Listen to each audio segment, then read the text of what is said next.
이어서 김수정 안수집사님 기도해 주시겠습니다. 기도드립니다. 사랑과 은혜가 풍성하신 하나님 아버지, 오늘 저희가 이 자리에 모여 주님을 찬양하고 경배할 수 있도록 인도해 주셔서 감사합니다. 주님의 은혜와 사랑이 우리 삶에 가득 차 있음을 고백하며 이 시간 주님 앞에 나아갑니다. 주님, 저희가 이 세상에서 겪는 여러 어려움과 고난 속에서도 주님의 인재를 느끼시게 하시고 우리의 마음을 위로해 주시기를 간구합니다. 각자의 삶에서 힘들고 지친 마음을 가지고 있는 성도들에게 주님의 평안과 위로가 함께 하시기를 기도합니다. 특별히 이 시간 우리 교회와 공동체를 위해 기도합니다. 우리 교회가 주님의 뜻을 따라 성장하고 지역사회에 사랑의 손길을 내밀 수 있도록 인도해 주시옵소서. 주님의 말씀을 따라 서로를 격려하고 함께 기도하며 나아가는 공동체가 되게 하여 주시기를 부탁드립니다. 여호와 라파 치료자가 되시는 하나님 아버지, 우리 교회 허경숙 권사님께서 방사선 치료를 1차 했습니다. 힘든 과정이지만 견딜 수 있도록 하심을 감사드립니다. 이제 내일 2차 방사선 치료를 합니다. 25일은 3차 방사선 치료를 합니다. 치료가 잘 되게 하시고 권사님도 건강을 회복하게 하여 주시기를 원하며 기도합니다. 또한 사모님과 최동임 성도님과 최동진 안수 집사님, 안희순 성도님도 퇴원하게 하시니 정말 감사합니다. 통원 치료하면서 물리치료도 잘 받아서 생활하시는데 조금도 불편함이 없도록 하시옵소서. 또한 오늘 말씀을 전하시는 집사님과 교역자들에게 성령의 충만함을 주시고 그들의 입술을 통해 주님의 진리가 선포되게 하여 주시옵소서. 말씀을 듣는 우리가 그 말씀을 마음에 새기고 우리의 삶 속에서 실천할 수 있도록 도와주시기를 기도합니다. 주님, 저희가 주님의 뜻을 따라 살아가며 사랑과 은혜를 함께 나누는 삶을 하여 주시옵소서. 우리의 삶이 주님의 영광을 드러내는 도구가 되게 하시고 모든 일에 감사하며 주님을 의지하는 믿음의 삶을 살게 하여 주시기를 간구합니다. 이 모든 기도를 우리를 사랑하시는 예수 그리스도의 이름으로 기도드립니다. 아멘. 오늘 주신 성경 말씀은 야고보서 3장 1절로 18절 말씀입니다. 이하고 안수 집사님께서 봉독해 주시겠습니다. 잠언 3장 1절부터 18절까지입니다. 내 아들아, 나의 법을 잊어버리지 말고 너 마음으로 나의 명령을 지키라. 그리하면 그것이 너의 장승이며 많은 해를 누리게 하며 평강을 더하게 하리라. 인자와 진리가 내게서 떠나지 말게 하고 그것을 내 목에 매며 내 마음판에 새기라. 그러면 너가 하나님과 사람 앞에서 은총과 기증여김을 받으리라. 너의 마음을 다하여 여호와를 신뢰하고 너의 명체를 의지하지 말아라. 너의 범사에 그를 인정하라. 그리하면 너 이를 지도하시리라. 스스로 지혜롭게 여기지 말지어다. 여호와를 경외하며 악을 떠날지어다. 이것이 너 몸에 양약이 되어 내 볼수를 윤택케 하리라. 내 저물과 내 소산물을 처음 익은 열매를 여호와를 공경하라. 그리하면 내 창고가 가득히 차고 내 포도즙 틀에 새 포도즙이 넘치리라. 내 아들아, 여호와의 징계를 경히 여기지 말라. 그 꾸지람을 싫어하지 말라. 대저 여호와께서 그 사랑하시는 자를 징계하시기를 마치 아비가 그 기뻐하는 아들을 징병과 같이 하시느니라. 지혜를 얻은 자와 명철을 얻은 자는 복이 있나니 이는 지혜를 얻은 집 은을 얻은 것보다 낫고 그 이익이 정금보다 나음이니라. 지혜는 진주보다 귀하니 너가 사모하는 모든 것으로도 이에 비교할 수 없도다. 그 오른손에는 장수가 있고 그의 왼손에는 부귀가 있나니 그 길은 즐거운 길이요 그 지름길은 다 평강이니라. 지혜는 그 얻은 자의 생명나무라. 지혜를 가진 자는 복되도다. 아멘. 오늘은 지혜의 근본이신 하나님이라는 제목을 가지고 담임 목사님 설교해 주시겠습니다.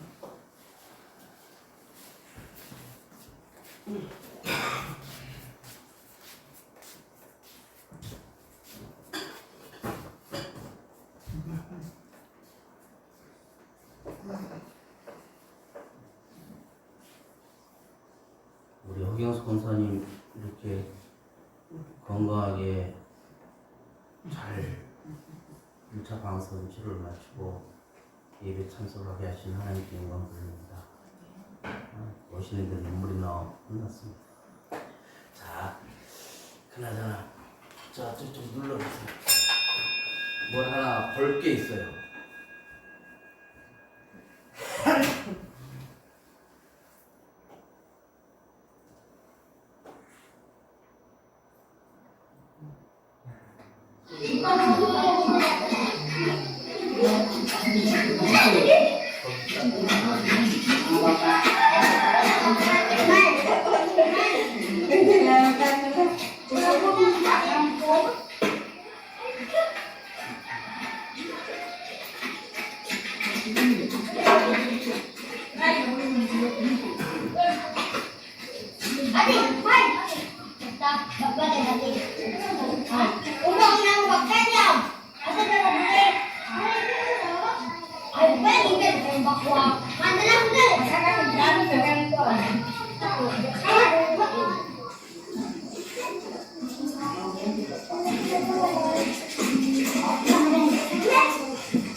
저게 뭘까요?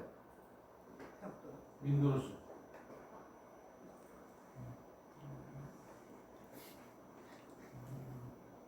지금 필리핀에 깜 교회 이름 아니 사마 우리 자오신도 교회를 건축하고 있는 그 자재를 나르고 있는 모습이에요. 그래서 예배당과 교육관과 이 사택을 이렇게 하니까 어린 아이들까지 다 이렇게 동원돼서 즐거운 마음으로 저렇게 블럭을 날르는 모습입니다. 그래서 우리가 2월 달에 갔을 때 과연 저 애들 또 그분들이 몸과 마음을 다 해서 해놓은 교회와 교육관과 사택이 어떻게 됐을까 굉장히 기대가 됩니다. 그래서 교육관과 사택을 더 해야 돼서 300만 원이 더 필요해서 교회 재정에서 해주려고 지금 기도 중입니다. 어쨌든 간에 여러분들도 샤브란 자오신토 교회, 필리핀 민도르성에 있는 샤브라안 자오신토 교회입니다. 그래서 기도해 주시고 저들이 정말 복음의 저 예배당을 통해서 많은 저 지역에 있는 그 산속에 들어가 있는 도망가 있는 소수 민족들까지 내려가서 같이 예배도 드리고 뭔가를 공유하면서 살아갈 수 있도록 여러분들이 기도해 주기를 바랍니다. 그것은 이것입니다. 제목이 또한 지나가리라. 유독 버티기 힘든 날이 있습니다. 말 한마디에도 많이 흔들리고 무엇인가 기대했다가 실망하기도 하고 그래서 기도조차 나오지 않은 날들이 우리에겐 종종 찾아옵니다. 그럴 때 기억하시기를 바랍니다. 이 또한 지나가리라. 이 말은 현실을 외면하자는 말이 아닙니다. 지금도 하나님의 손 안에 나는 있다. 그러한 고백입니다. 광야도 끝이 있었고 십자가에도 부활이 있었습니다. 하나님을 믿는다는 것은 시간을 견디는 것이고 인내하는 것이고 그 시간 속에서 하나님을 기다리는 일입니다. 오늘이 길어도 결국 지나갑니다. 그리고 하나님은 여전히 거기 계십니다. 여호와 삼마. 지금 우리가 흘리는 눈물도 말없이 삼키는 한숨도 하나님은 모르지 않습니다. 그분은 멀리 계시는 분이 아니라 가장 어두운 그 자리에 우리와 함께 계시는 분이십니다. 우리의 끝이라 여겨지는 그 지점에서 하나님의 일은 시작된다는 것입니다. 그러니 오늘을 포기하지 마시고 지나간 자리마다 은혜의 흔적이 넘쳐나기를 바랍니다. 말씀이 신앙의 기초인 것을 우리들은 다 알고 있어요. 그러나 우리는 종종 말씀보다 다른 소리에 더 귀를 기울이곤 합니다. 뉴스는 매일 찾아보지만 말씀은 며칠씩 건너뛸 때가 많고 사람들의 그런 말에는 민감하지만 하나님의 음성에는 무뎌질 때가 많다는 것입니다. 왜 그럴까요? 왜 이럴까요? 우리는 말씀을 사모하는 그 마음이 그만큼 메말라 있다는 것입니다. 그러나 하나님의 말씀은 오늘도 살아서 역사하십니다. 오늘도 우리 생각을 바꾸고 내 마음을 새롭게 해주는 것이 하나님의 말씀입니다. 말씀을 사모하는 것은 우리의 의무가 아닌 생명이라는 것이죠. 오늘 내 마음이 무엇을 갈망하고 있는지 조용히 돌아보시기를 바랍니다. 그때부터 우리에게 진짜 변화는 시작됩니다. 오늘 본문은 청년들에게 주는 말씀이에요. 청년들에게 지혜자를 구하라는 말씀. 하나님은 누구십니까? 하나님은 지혜의 근본이고 모든 지혜의 원천이 되십니다. 이 하나님은 우리에게 지혜를 주시는 분이에요. 지혜를 가졌다는 것은 하나님을 마음에 영접했다는 것입니다. 하나님을 내 마음의 주인으로 모셨다는 거예요. 하나님을 내 인생의 주인으로 모셨다는 그러한 말이란 말이에요. 잠언은 자녀들에게 바르게 사는 방법을 가르쳐 주기 위해서 기록된 책이라고 보아도 됩니다. 교육의 핵심은 첫째는 사람이 사람을 대하는 태도를 가르치며, 둘째는 사람이 하나님을 대하는 태도를 잘 가르치고 있습니다. 욥기가 인생에서 오는 여러 가지 고난의 문제에 해답을 주었다면, 잠언은 삶에 필요한 지혜와 교훈을 주고 있습니다. 삶의 가장 큰 지혜는 여호와 하나님을 경외하며 살아가는 것이에요. 여호와를 경외하는 것이 지식의 근본이고 지혜의 근본입니다.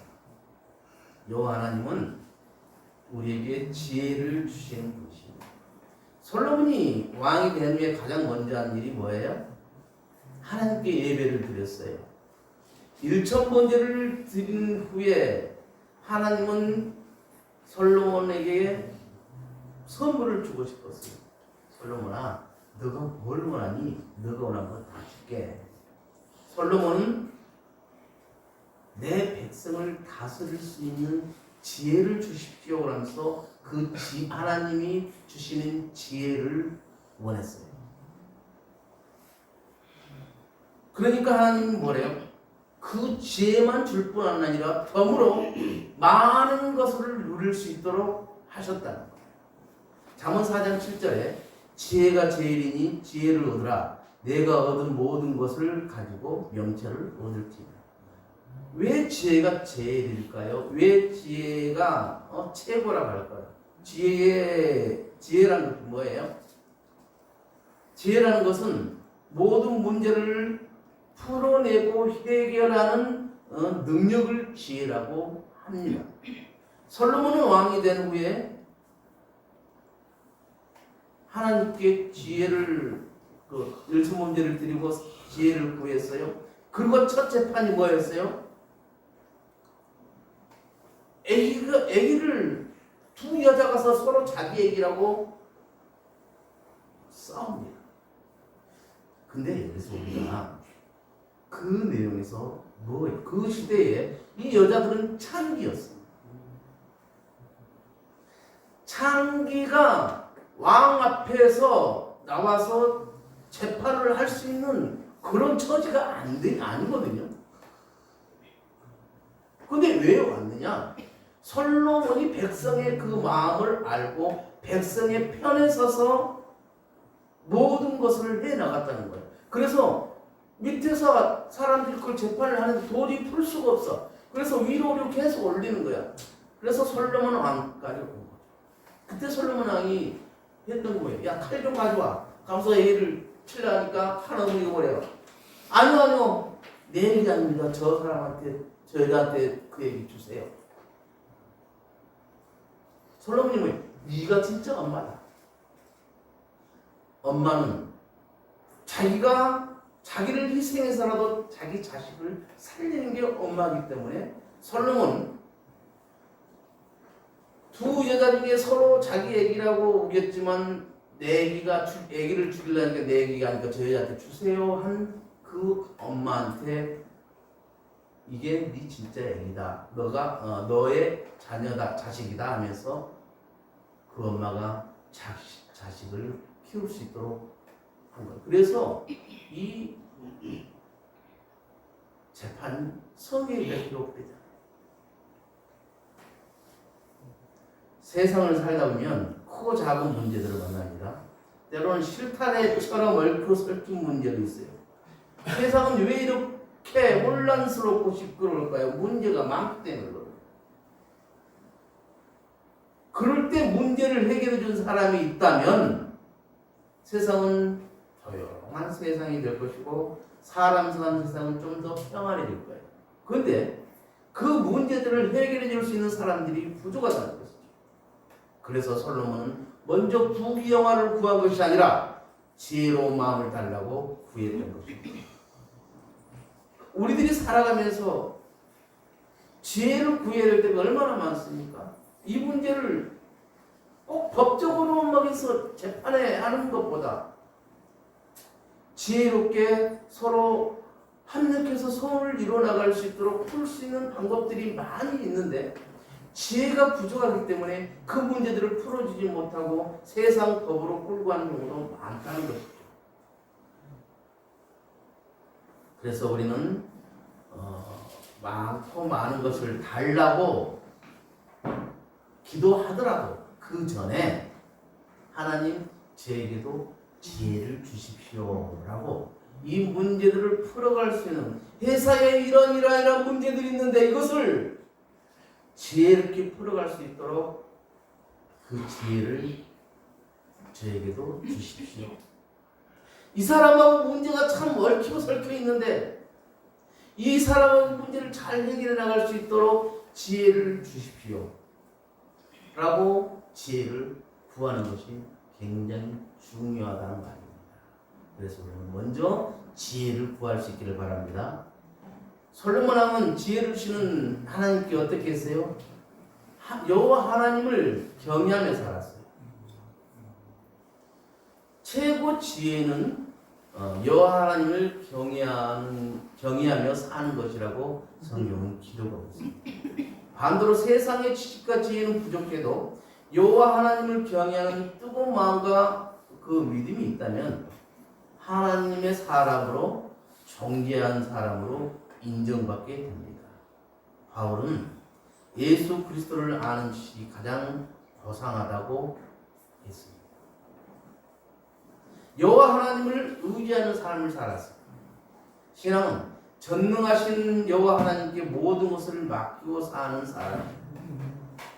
여호와 하나님은 자기를 의지하는 자를 의의 길로 인도하고 복을 주십니다. 잠언 3장 5절 6절에 너는 마음을 다하여 여호와를 신뢰하고 내 명철을 의지하지 말라. 너는 범사의 그를 인정하라. 그리하면 내 길을 지도하시리라. 여호와 하나님을 공경하는 삶을 살았어요. 솔로몬. 잠언은 눈에 보이는 부모 공경을 당부했어요. 눈에 보이는 부모라는 건 살아있는 부모를 공경하라는 거예요. 살아있는 부모를 공경할 수 있는 공경하는 사람은 창조주 하나님 아버지를 공경할 수 있는 마음을 가진 사람이라는 거예요. 나를 낳아주신 부모도 공경하지 않는 사람이 어떻게 하나님 아버지를 공경할 수 있겠냐는 거예요. 잠언 23장 20절에 너를 낳은 아비에게 총정하고 내 늙은 어미를 경히 여기지 말지니라 라고 말씀하고 있는 거예요. 세 번째로 여호와 하나님을 경외하는 자에게는 주어지는 복이 있는데 첫째로 하나님과 사람 앞에서 은총과 기중이 여김을 받습니다. 그리고 여호와 하나님을 경외하면 장수합니다. 잠언 14장 26절에 여호와를 경외하는 자에게는 견고한 의뢰가 있나니 그 자녀들에게 피난처가 있으리라. 어느 요양병원 의사가 들려준 이야기입니다. 93살 먹은 그 엄마가 뇌졸중으로 쓰러져서 네가 누군지 내가 누군지 이게 밥인지 똥인지 모르고 대소변 못 가리는 그런 엄마가 요양병원에 입원했어요. 그런데 70살 먹은 딸이 찾아와서 그 요양병원에 93살 먹은 엄마한테 죽을 써와서 죽을 떠먹이면서 죽 한 숟가락 먹으면서 엄마 죽어. 이 죽 먹고 죽어. 엄마 제발 죽어. 그래서 의사 선생님이 그걸 들었어요. 그래서 불러서 이상해서 불렀어요. 그랬더니 딸이 울면서 하는 거예요. 의사 선생님, 우리 세 남매 나이가 지금 75, 73살, 68입니다. 그런데 엄마가 91살에 뇌졸중에 쓰러져서 똥을 못 가리고 그래서 자식끼리 네가 모실래 내가 모실래 전부 다 못 모시겠다니까 그럼 돈이라도 내라. 그래서 요양병원에 내가 모시 돈 없다. 나도 내 자식한테 눈치 보며 사는데 어디가 돈이 있겠냐. 그래서 이렇게 보니까 엄마가 마침 7천만 원짜리 전세를 살고 있었대요. 그래서 그 7천만 원 전세금을 빼서 4천만 원은 병원에다가 넣고 3천만 원은 어머니 돌아가시면 장례비로 쓰자. 4천만 원 뭐 한 몇 달 살다가 요양병원에 있으니까 돌아가시겠지. 그런데 요즘은 의사들이요, 요양병원 의사들도 안 죽여요. 어떻게 약을 하든지 오래 살게. 왜? 요양병원도 살아야만 수익이 창출되니까 의사들이 안 죽인대요. 어떻게든 살게 한대요. 콧줄을 끼든 뭐라든 살게 한다는 거예요. 그러다 보니까 4천만 원 다 쓰고 3천만 원까지 다 쓰니까 7천만 원까지 다 썼네. 정부에서 나온 돈은 있지만 가족이 부양해야 할 돈이 50만 원 정도 되는가 봐요. 그래서 50만 원씩 이제 내세요 라고 가족들한테 말을 하니까 가족들이 서로가 못 내겠다. 서로가 낼 수가 없다. 그러다 보니까 이 자식끼리 서로 N수가 돼버린 거예요. 세 남매가. 그래서 이 딸이 죽을 써와서 엄마는 울면서 엄마 이중 먹고 죽어. 엄마 죽어. 엄마 죽어. 차라리 죽어. 그러면서 눈물을 흘리면서 죽을 먹이더라. 여러분 이게 남의 얘기 아니에요. 우리들 얘기라니까요. 영국의 파이낸셜 타임즈에서 뭐라고 그러냐면 대한민국은 과도한 사교육이기 때문에 노후 대책을 갉아먹는다 라고 했어요. 지금 우리나라는 참 행복한 여건을 가지고 있는 나라인데 너무나 많은 사교육비 때문에 내 노후 대책을 세워, 즉 자식한테 너무 많이 투정하면서 내가 늙어서 할 수 있는 노후 대책을 하나도 못 해놓고 있다는 거예요. 그래도 어때요? 내 노후는 누가 책임져요? 내가 책임져야 한다는 거예요. 내가. 그래서 제가 우리 좌우신태에 10인 이하 노인 공동생활을 건축하려고 기금을 모으고 있는 거예요. 우리 좌우십도 삼촌들도 나중에 요양등급이 나면 우리 좌우십도 노인 공동생활로 들어갈 것이고, 우리 성도님들도 나이 들어서 스스로 어떤 걸 해결하지 못할 때는 우리 좌우십도 공동생활 가정으로, 노인 공동생활 가정으로 들어오게 될 겁니다. 저는 우리 좌우십도 성도님들까지 다 그렇게 모실 거예요. 그렇게 하면서 선교하고 교회가 조금 더 부담을 해서 가족들한테는 일체 부담을, 그러니까 기저귀값 내세요, 뭔 내서 그렇지 하지 않고 교회와 선교회에서 그걸 부담해서 할 수 있는 그런 시스템까지 해보려고 기도 중이에요. 그래서 여러분들이 기도하실 때 하나님, 우리 담임 목사가 기도하고 있는 것 좌우 실부 공동생활 가정 저거 이루어지게 해주세요. 2028년도에 설계 들어가 첫 삽입에서 2029년도에는 아마 노인 공동생활 가정이 신고증을 교부받을 겁니다. 그래서 만약에 2층 옥상에다가 할 수 있다면 뒤쪽 물탱크 있는 쪽에 10평 정도를 더 늘려서 2층에다가 공동생활 가정을 만들고, 만약에 안 된다면 공간 하우스 옆에 거기다 할 거예요. 근데 왜 여기다 하려고 하냐면 엘리베이터가 지금 나와져 있기 때문에 그래요. 저쪽 가면 어차피 엘리베이터를 놔야 되는데 엘리베이터 공사비가 한 요즘 7천만 원 정도 들더라고요. 그 경비를 절약하려면 이 옥상에다가 해서 보강을 해가지고 할 수 있으면 더 좋다 그 말이죠. 그래서 여러분들이 기도를 해주시기를 바랍니다. 그리고 여호와 하나님을 경외하면 재물과 영광과 생명을 얻습니다. 잠언 19장 23절에 여호와를 경외하는 것은 사람으로 생명에 이르게 하는 것이라. 경외하는 자는 족하게 지내고 재앙을 당하지 아니하느니라. 여호와 하나님을 경외하면 우리의 길도 인도해 주십니다. 잠언 16장 9절에 뭐래요? 우리가 많이 암송하는 말씀이에요. 사람의 마음으로 자기 길을 계획한다 할지라도 그 걸음을 인도하시는 이는 누구다? 여호와시니라. 아멘. 잠언은 우리에게 지혜의 하나님을 설명하고 있습니다. 하나님으로부터 지혜를 공급받는 것이 가장 큰 복입니다. 매일 삶에 지혜가 필요한 것입니다. 날마다 지혜를 강구하는 우리가 되었으면 참 좋겠습니다. 네 번째로 여호와 하나님을 경외하는 여인이 될 것을 강조했어요. 솔로몬 가정에서 여인의 역할이 매우 중요함을 강조했습니다. 아담이 하나님 말씀에 불순종하여 살아간 이유는 아내 하와 때문이라고 했어요. 하와가 뱀의 유혹을 받아 남편을 무너지게 했고 결국은 가정까지 무너지게 되었어요. 천하의 제왕 솔로몬이 넘어진 원인도 바로 여인들 때문이잖아요. 솔로몬 왕은 여인 때문에 고통당하고 인생의 패배를 뼈저리게 느낀 사실을 잠언에 기록하고 있어요. 잠언 12장 4절에 어진 여인은 그 지아비의 멸관이나 역을 끼친 여인은 지아비의 뼈가 썩은 같게 하느니라. 잠언 21장 19절에 다투며 성내는 여인과 함께 사는 것보다 광야에 사는 것이 나옵니다.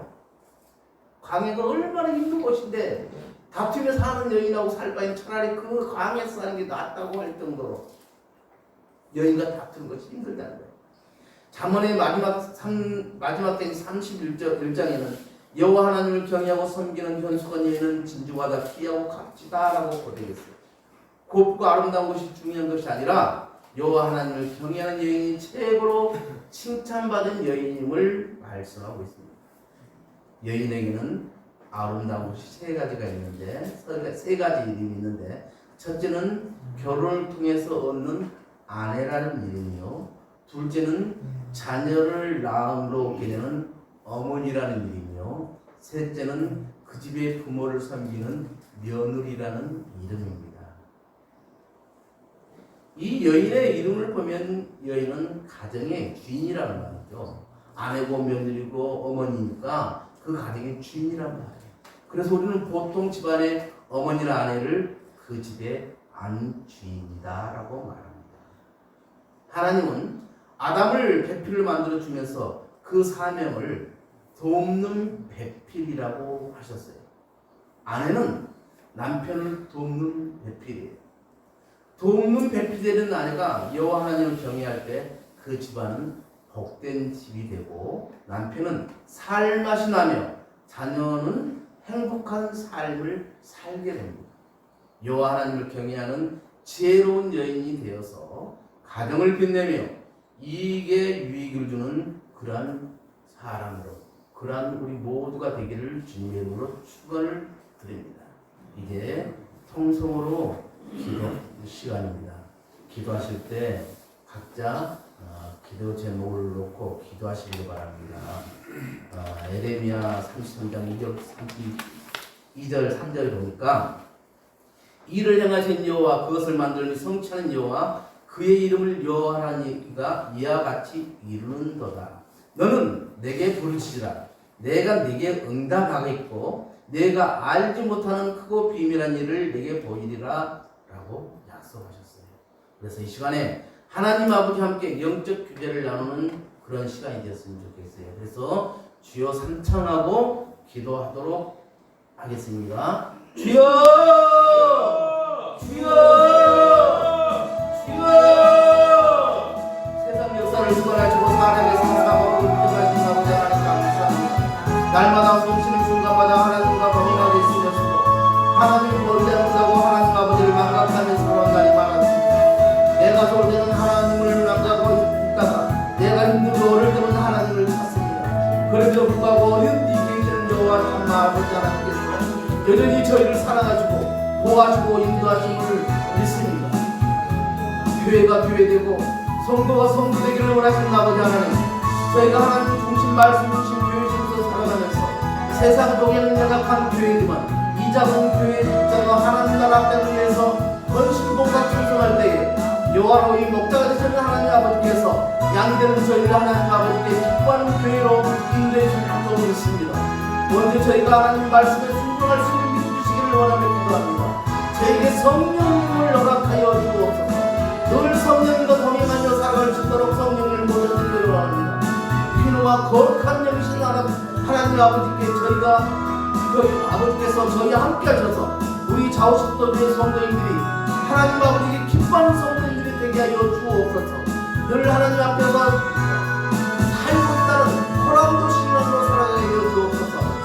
살다 보면 여러 가지 고난을 만날 때가 있습니다. 그때는 어찌할지 어찌해야 좋을지 막막한 상황에서 왜 나만 이런 고난을 당하게 하느냐고 엄만 불평하지 않도록 하시고 그 고난 위에 감춰진 큰 영광을 바라보며 그 고난을 이겨내는 성도들에게 이루어주옵소서. 살다 보면 힘들고 어려운 일을 만납니다. 그럴 때는 능력 되시는 하나님 아버지를 의지하며 여호와이시 승리하는 저희 모두가 되게 이루어주옵소서. 여호와과 치료하고자 하는 간절히 구합니다. 우리 옥수건산교회 요즘 방사선 치료를 받고 있습니다. 힘듭니다. 고통스럽습니다. 두렵습니다. 하나님의 능력으로 견디게 하여 주옵소서. 고통을 주시어 승리하게 하여 주옵소서. 방사선 치료를 받고 추위가 걸려오지 않도록 도와주옵소서. 지금 아버지 하나님 우리 옥수건사님이 겪고 있는 고통이 지금 이 고난이 하나님 아버지와 더 친밀하게 반응하는 계기가 되기라 기대하고 있습니다. 다윗이 반지에 새겨진 또한 이 떠치러가는 말이 위로가 되게 하여 주옵소서. 여호와 나는 위로가 되시는 하나님 아버지의 영광 돌립니다. 하나님 아버지 특별히 10월 첫째 주일 자오신 주의 18년 감사일을 준비하며 기도합니다. 성도님들 택자를 끊고 기도하며 잘 살기 위해서 이 특별한 날이 많은 분들의 교회를 이루어질 수 있도록 주님께서 역사하여 주옵소서. 이 예배가 주님의 은혜로 가득 차고 모든 참석자가 주님의 사랑을 깊이 느끼는 시간 되게 하여 주시기를 기도합니다. 또한 10월 19일 셋째 주일 옹리에 있을 이용권 집사님의 인등식을 위해 기도합니다. 이 인등식이 성령님의 기름 부으심이 있는 귀한 시간 되게 하여 주시고 집사님이 주님의 사역에 충성스럽게 헌신할 수 있도록 주님께서 인도하여 주옵소서. 모든 준비가 잘 이루어지게 하시고 이제 내가 주님의 영광을 부르는 시간 되기를 소망합니다. 또한 성도 사님을 위해 기도합니다. 그들의 주님의 복을 전하는 힘을 얻고 어려운 상황 속에서 성도님의 사랑을 전할 수 있도록 성령님 늘 함께하여 주옵소서. 우리 선교사님들에게 능력을 부어 주옵소서. 마지막으로 자오신 토를 섬기는 주의 종들에게도 권능을 갖추고 영광과 이쁨과 물건을 부여해서 하나님 나라를 예비하게 쓰임받기를 소망합니다. 모든